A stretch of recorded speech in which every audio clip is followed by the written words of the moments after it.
Bonjour, merci tout le monde d'être ici pour la publication de notre bulletin de l'évaluation, un bulletin des notes pour la première année de l'administration de M. Trudeau, le Premier ministre.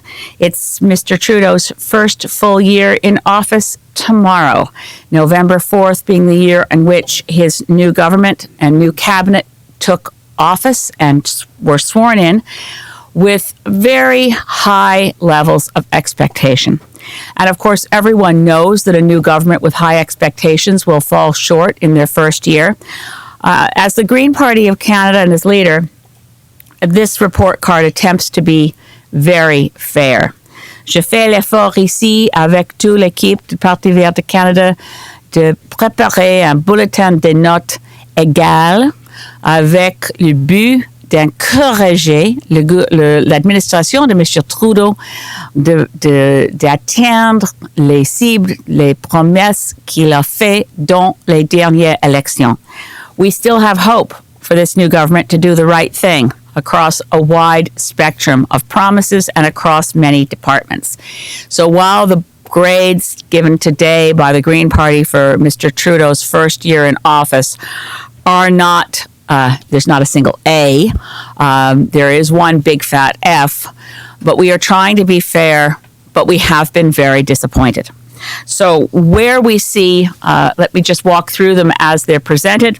For democracy and the efforts at democratic institutions and reforms, we're giving an incomplete parce que nous avons actuellement le processus dans le comité pour les réformes électorales.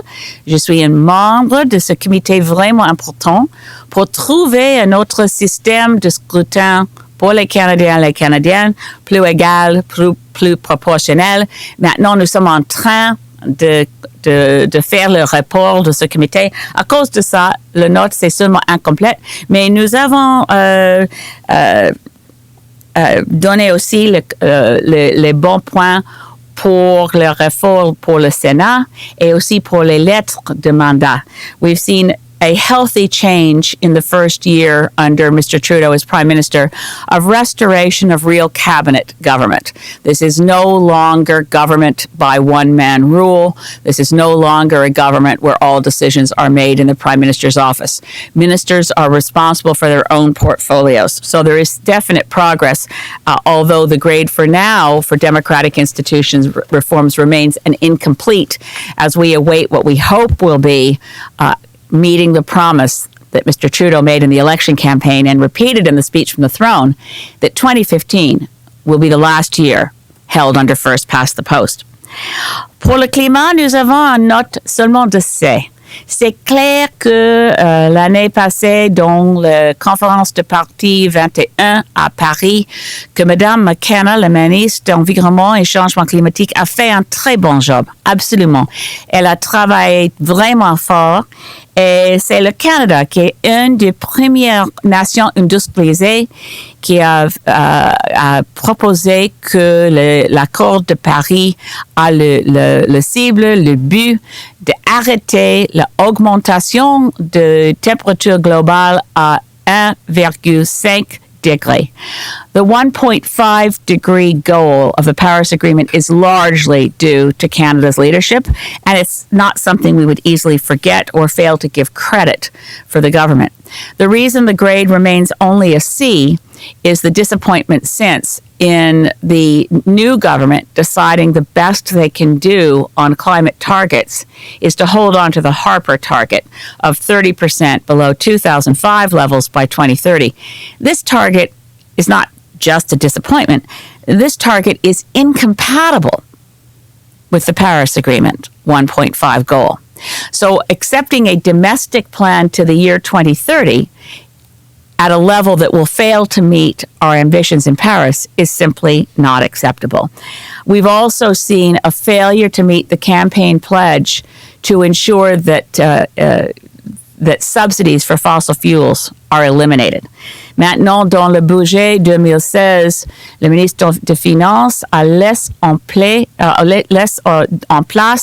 les subventions pour l'énergie fossile. c'est briser des promesses dans leur campagne électorale d'éliminer toutes les subventions pour l'énergie fossile. So that's an ongoing issue. We hope to see change in this to meet their election pledges and get rid of subsidies to fossil fuels and also stop approving any projects that increase greenhouse gases when we're pledging overall to reduce them. For environmental laws, this is also an area that is in shared jurisdiction. The Navigable Waters Protection Act is under the Minister of Transportation, the Fisheries Act under the Minister of Fisheries and Oceans, the Environmental Assessment Act under the Minister of Environment. All of those laws are now being reviewed. But the horrific reality for those of us in the Green Party who know the damage that was done by the omnibus budget bills of 2012 is that we have left in place the broken processes that Stephen Harper put in place to ensure that the environment wasn't properly protected, that fisheries habitat wasn't protected, and that on energy projects, agencies that have no business conducting environmental reviews, such as the National Energy Board, the Canada-Nova Scotia Offshore Petroleum Board, the Canadian Nuclear Safety Commission, are left in charge of running environmental assessments. This has to change. There is a review underway, but that's why the grade for this year is a D. On finance, and we certainly saw an update from the Minister of Finance yesterday, again, did not mention getting rid of the subsidies to fossil fuels. There are a number of things that are encouraging in what we expect to see in next year's budget. Unfortunately, last year's budget left out things we really need, like funding for climate action, funding for eco-energy retrofits. We certainly hope to see those in next year's budget. We were encouraged by the changes to ensure that the Parliamentary Budget Officer will become an Officer of Parliament, independent and having the proper funding. That's an encouraging thing. So overall, a C for finance may be too generous a grade, but we do see better things coming in Budget 2017. A grade of a B for immigration. John McCallum has done a remarkable job in helping get Syrian refugees to Canada. There are many more Syrian refugees and refugees from other countries and members of families awaiting reunification. It is a long slog to improve the procedures within Immigration Canada, but the passage of Bill C6, which is really exciting, undoing a lot of the damage of last Parliament's Bill C-24, creating politically inspired sliding classes of citizenship, is a welcome reform. And so one of the best grades in this report card is for John McCallum and Immigration Canada. For health, a B-. Certainly Minister Philpott has been given a lot of very tough files to handle. We were disappointed, frankly, by medically assisted dying and the fact that by the time Bill C-14 passed, the efforts made by the Senate were rejected by the House. I think it was a healthy exercise in showing the proper role of the upper chamber and deference to the elected House of Commons. But in the end, what I think happened in the medically assisted dying bill was a contest between the country's doctors and the country's lawyers. And the Canadian Medical Association won this one, but that means that the bill that Parliament passed doesn't meet the charter standards set by the Supreme Court of Canada in the Carter case. Dr. Philpott still has in front of her how we handle the legalization of marijuana as a health issue and renegotiating the health accord with the provinces. It won't be easy. I think she's an extremely able person, very hardworking, and I hope that her department is able to start delivering for her the kind of reforms we need. Foreign policy, c'est une question de les bonnes étapes et en même temps les mauvaises étapes par le même ministre, M. Stéphane Dion, le ministre des Affaires étrangères, les Affaires globales. C'est vraiment fort qu'il a fait les décisions pour engager avec le monde dans quelques enjeux, mais avec la décision de vendre les armements à l'Arabie Saoudite, c'est une question où nous sommes vraiment déçus. The foreign policy, again, a couple steps forward, a couple steps back. The decision to sell to l'Arabie Saoudite, to Saudi Arabia for the weapons was very much a surprise, but full marks for Canada deciding to become a state party to the Arms Control Treaty, as well as adopting the optional protocol on torture, which means that Canada will at the UN be working fully with those civilized countries that want to eliminate torture around the world. But we have rejected the call for a better human rights screen before selling weapons. So we really do need to look at this. I don't know how many Canadians are aware that we have become a significant part of arms trade globally, and selling to countries with dismal human rights records. Among the top 10 countries to whom Canada will sell arms are Saudi Arabia, China, and Algeria. I think we really do need to look at this and look at it hard. On trade, it's a C minus. Certainly, Chrystia Freeland is a very able trade minister, but the deals that were done by the previous government should not have been so enthusiastically supported by this government without renegotiation, particularly around investor state provisions. Les provisions pour la protection des investisseurs, ce n'est pas les accords vraiment pour le commerce. C'est pour la protection des entreprises globales. C'est nuire pour le pouvoir des gouvernements autour du monde. So we've not actually looked as a parliament ever at what investor state agreements are really about, how dangerous they are, and why we should avoid them. European nations are looking at this, and as things now stand under the CETA, European countries will be able to opt out, but Canada has said we won't, which leaves us in a very strange position where Canadian corporations may not be able to seek remedies in Europe, but European corporations will be able to sue Canada. I hope that we have a full debate in Parliament and that we're able to get the investor-state agreements out of our trade deals. Le seul note le plus pire, c'est pour la justice pour les peuples autochtones de Canada. C'est clair que dans le budget 2016, c'est un grand engagement avec des milliards, presque 9 milliards de dollars pour les projets, pour les portfolios qui s'occupent avec les peuples autochtones autour du Canada. Mais en même temps, les décisions pour donner les permis pour les projets qui sont contre les intérêts et les droits des peuples autochtones, c'est pour ça que le gouvernement pour cette année a seulement une note en anglais, c'est une F. En français, je pense que c'est un E. But the French failing grade, I think, is an E. In English, it's an F. It's a fail, and it's what Grand Chief Stuart Phillips said.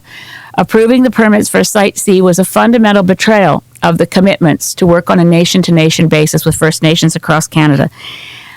We really do need to pay attention to decisions like the Chilcotin decision, to pay attention to treaty rights of the Treaty 8 First Nations that are affected by building Site C, and to deliver permits for Site C as though this was something decided by the previous government and was not relevant to the commitment that the Trudeau Liberals made to First Nations was, I think, a grave mistake. And I hope the new government will learn from that and not approve projects which violate First Nations rights and for which there was not full and proper consultation.